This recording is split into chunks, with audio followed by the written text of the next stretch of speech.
कर्माचा सिद्धांत भाग 39 यामध्ये आज आपण पाहणार आहोत स्वधर्म नियमित कर्म हेच कर्म होय. आणि कर्मरहित राहायचे म्हटले तरी त्यातही कर्म घडतेच. हे जो जाणतो तो सर्व मनुष्यात खरा बुद्धिमान असून तो सर्व कर्म करत असताना योगी होय. कर्मात जो अकर्म पाहतो आणि अकर्मात जो कर्म पाहतो तो माणूस खरा बुद्धिमान, तोच खरा योगी आणि तोच संपूर्ण कर्म योग्य रीतीने करणारा समजावा. कर्मात अकर्म पाहिजे म्हणजे काय आणि अकर्मात कर्म पाहिजे म्हणजे काय, खरोखर ही एक नीटपणे समजून घेण्यासारखी फार महत्त्वाची गोष्ट आहे.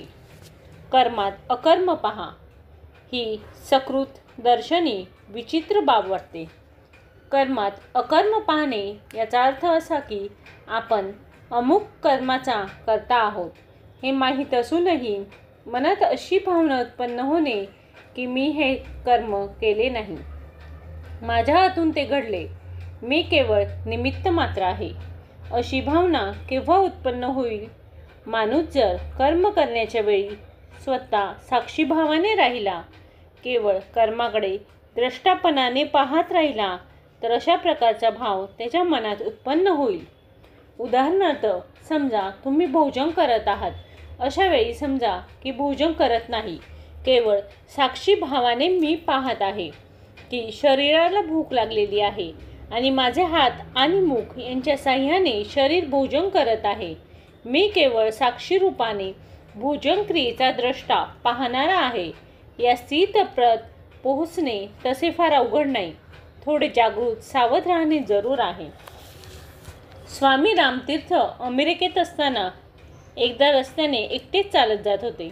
तेव्हा त्यांचा भारतीय पेहराव पाहून रस्त्यावरील काही लोक त्यांची थट्टा मस्करी करू लागले. ते चिडत नाहीत असे पाहून काहींनी त्यांना शिवीगाळही केली. स्वामीजी ज्यांच्या घरी उतरले होते त्या यजमानांच्या घरी पोहोचले तेव्हा आपल्याशीच खूप आनंदाने हसत होते. घरच्या माणसांनी हसण्याचे कारण विचारले तेव्हा स्वामीजी म्हणाले, मी काही अकारण हसत नाही.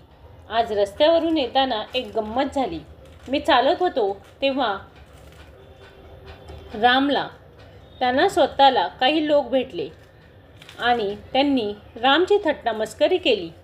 रामला त्यांनी शिवीगाळही केली. घरच्या माणसांना हे ऐकून फार आश्चर्य वाटले, कारण स्वामींची गूढ भाषा त्यांना समजेना. स्वतः स्वामी रामतीर्थच सांगत होते की रामला काही लोक भेटले, त्यांनी रामाची थट्टा मस्करी केली, रामाला त्यांनी शिवीगाळही केली. हे काय गोड बंगाल आहे?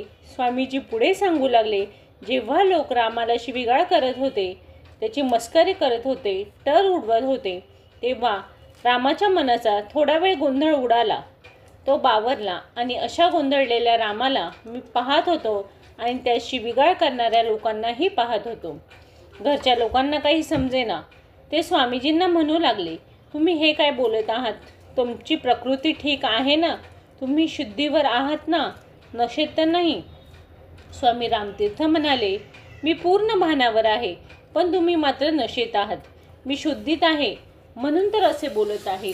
जर मी नशेत असतो तर मला असे वाटले असते की ते लोक मला शिव्या देत आहेत, पण मी पूर्णपणे भानात होतो म्हणून तर जाणत होतो की ते लोक मला शिव्या देत नव्हते तर रामाला देत होते आणि मी मात्र साक्षीरूपे द्रष्टा बनून ते शिवीगाळ देणाऱ्या लोकांना केवळ निर्विकार भावनेने पाहत होतो. राम आणि मी अलग आहोत असा साक्षीभाव द्रष्टेपणा जर आचरणात आणला तर कर्मात अकर्म पाहणे ही काही अवघड काम नाही. तुम्ही भोजन करत आहात त्यावेळी राम भोजन करत आहेत असे तुम्ही साक्षीभावाने पाहत राहा. रामला भूक लागली आहे, रामाला झोप लागली आहे, तुम्ही साक्षीरूपे दूर वेगळे उभे राहून पहा. अशी वेगळे उभे राहून साक्षीरूपे पाहण्याची कलाच कर्माचे कर्म बनवते आणि तेव्हाच माणूस कर्म करत असला तरी अकर्ता बनतो.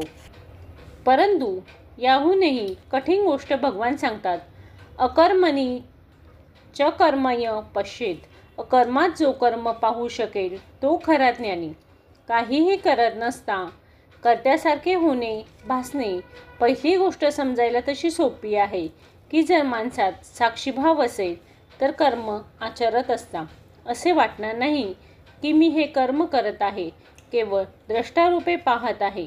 पण ही दुसरी गोष्ट समजणे फार कठीण आहे की कर्म करत नाही पण कर्म करत आहे असे वाटणे.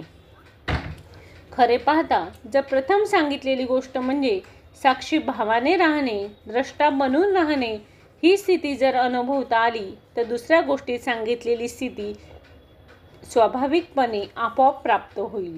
कारण की त्या स्थितीत हे समग्र संसार चक्र चालवणाऱ्या परमात्म्याशी तादात्म्य होऊ लागते आणि त्या परमात्म्याची सर्व शक्ती ही खरोखर आपली स्वतःची शक्ती आहे असा माणसाला प्रत्यय येऊ लागतो, अशी प्रचिती होऊ लागते.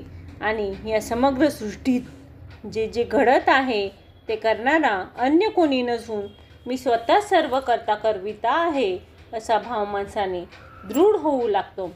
स्वामी रामतीर्थ एकदा खूप खुर्शीत येऊन बोलून लागले, पहा, हा सूर्य, चंद्र, तारे, ग्रह, नक्षत्र, पृथ्वी वगैरेंना मी प्रथम गती दिली आहे आणि गतिमान केले आहे, चालते फिरते केले आहे आणि मीच त्यांना सतत गतिमान ठेवतो. मी सर्वप्रथम चंद्र, तारामंडल इत्यादींना आज्ञा केली आणि त्यांना गतिमान सतत फिरणारे बनवले. लोक म्हणू लागले, काय तुम्ही सर्व हे केलेत? आमचा विश्वास बसत नाही. रामतीर्थ उतरले, हो मीच.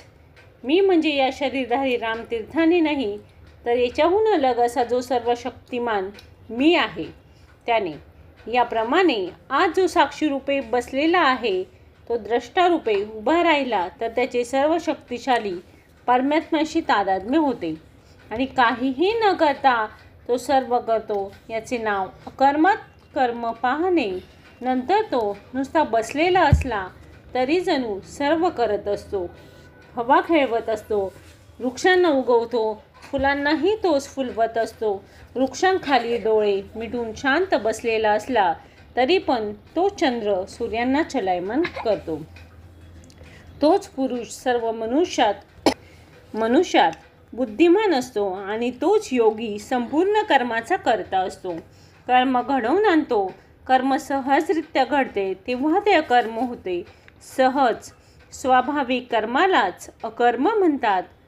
हजारो लाखो टोपल्या भरभरून फेकून दिल्या तरी नाहीशा होणार नाही असा गडद अंधकार सूर्यनारायण उगवल्याबरोबर क्षणार्धात नाहीसा होतो. असे असून तुम्ही सूर्यनारायणाला म्हणा की महाराज, आपण लाखो टन अंधकार क्षणार्धात नष्ट केला त्याबद्दल धन्यवाद. तर सूर्यनारायण म्हणेल, मी कुठे अंधकार नष्ट केला? केवळ माझ्या अस्तित्वाच्या करणे अंधकार आपोआप सहजरित्या दूर पळाला, नष्ट झाला. आणि असे जर घडले नाही तर माझ्या अस्तित्वाला काहीच अर्थ नाही. माझे सूर्यनारायण हे नावच पुसून टाकावे लागेल. माझे एक नाव तमारी, तमाचा अरी, अंधकाराचा शत्रू असे आहे. हे कर्मात अकर्म आणि अकर्मात कर्म पाहण्याचे प्रत्यक्ष उदाहरण आहे. भयंकर प्रगाढ अंधकार दूर करताना सूर्यनारायण प्रत्यक्षपणे काही करत नाही आणि काही करत नाही असे असतानाही प्रगाढ अंधकार केवळ त्याच्या उदयाबरोबर दूर होतो. भोवरा जेव्हा जास्तीत जास्त गतीने फिरत असतो तेव्हा इतका स्थिर होतो की पाहणाऱ्याला वाटावे की केवळ शांतपणे उभा आहे. हा कर्मात अकर्म दाखवण्याचा एक उत्तम दृष्टांत आहे. यंत्राचे चाके जेव्हा अत्याधिक गतीने फिरतात तेव्हा ती निश्चल आहेत असे होतात, एकदम स्थिर वाटतात. प्रकाश देणे आणि अंधकार दूर करणे हा सूर्याचा सहज स्वभाव आहे. कोंबडा पहाटे आरवतो म्हणून त्यास कोणी मानपत्र देत नाही. पहाट झाली की किलबिल किलबिल करणे हा पक्ष्यांचा सहज स्वभाव आहे. आईची मध्येच आठवण होणे हा बालकाचा सहज स्वभाव आहे. प्रभूचे सतत नामस्मरण करत राहणे हा संतांचा सहज धर्म आहे. समष्टीच्या कल्याणार्थ, लोकसंग्रहासाठी, भगवत प्रित्यर्थ प्रीती द्वेष विरहित स्वाभाविकपणे सर्व कर्मात करत राहणे हा साधू पुरुषाचा सहज धर्म आहे आणि त्यांची ती सर्व कर्म अकर्म स्थितीला प्राप्त झाली असे समजावे. सेवा कर्म विद्वानाची सहज कर्म असतात उपकार करणे त्यांचा सहज स्वभाव बनून जातो. आजपासून उपकार करायचे नाहीत असे त्यांनी ठरवले तरी त्याच्या हातून ते घडूच शकत नाही, कारण ते त्यांच्या सहज स्वाभाविक स्वभावाविरुद्ध असते. संन्यास ही याच्याही वरची सहज स्थिती आहे. बसून राहणे ही सुद्धा एक क्रियाच आहे. व्याकरणात चालणे, धावणे ही जशी क्रियापदे म्हटली जातात तसे बसणे हेही व्याकरणदृष्ट्या एक क्रियापदच आहे. केवळ व्याकरणदृष्ट्याच बसणे ही क्रिया आहे असे नव्हे, तर सृष्टीशास्त्रातही बसणे ही एक क्रियाच आहे. काही कर्म न करणे हाही कर्माचाच एक प्रकार आहे. 24 तास कर्मरत राहूनही सूर्य लेशमात्रही कर्म आचरत नाही. सूर्य कर्म करता करता वास्तविक काही करत नाही असे आपण वर्णन केले. त्या स्थितीची दुसरीही बाजू आहे. तो स्वतः काही कर्म करत नाही, पण केवळ आपल्या अस्तित्वाने साऱ्या जगाला कर्म प्रवृत्त करतो. सूर्यात अपार प्रेरक शक्ती आहे. त्याच्या उदयाबरोबरच जो तो आपापली कर्मे करणे सुरू करतो. अकर्माची हीच मोठी खूबी आहे. अनंत कार्यांना लागणारी आवश्यक शक्ती अकर्मात भरलेली आहे. वाफ कोंडली की त्यात प्रचंड शक्ती निर्माण होते. मोठमोठी यंत्र, आगगाड्या इत्यादी चालवणे हा या कोंडलेल्या वाफेच्या हाताचा मळ आहे. कर्म आणि अकर्म दोन्ही असामान्य आहेत. पहिल्या प्रकारात कर्म उघड दिसते आणि अकर्मावस्था गुप्त असते, तर दुसऱ्या अकर्मावस्थात उघड दिसते, पण त्यायोगे अनंत कर्माचा व्यवहार चालतो. या अवस्थेत अकर्मात कर्म ठासून भरलेले असल्याकारणे प्रचंड कार्य घडते. ज्याची अशी अवस्था झालेली असते त्याच्यात आणि आळशी माणसात जमीन अस्मानांचे अंतर असते. सूर्य स्वतः काहीही करत नाही, पण त्याला पाहताच पक्षी उडू लागतात. बकरी, मेंढरे, गाई, म्हशी जणू नाचू लागतात. व्यापारी आपली दुकाने उघडतात. शेतकरी खांद्यावर औत घेऊन शेताकडे निघतात आणि जगात जेवढे म्हणून व्यवहार आहेत ते चालू होतात. सूर्य केवळ असतो, पण त्याचे हे केवळ असणे हे सर्व व्यवहार सुरू करण्यासाठी पुरेसे आहे. तेवढ्याने अनंत कामे सुरू होतात. या अकर्मावस्थेत अनंत कोटी कर्माची प्रेरणा खचाखच भरलेली असते.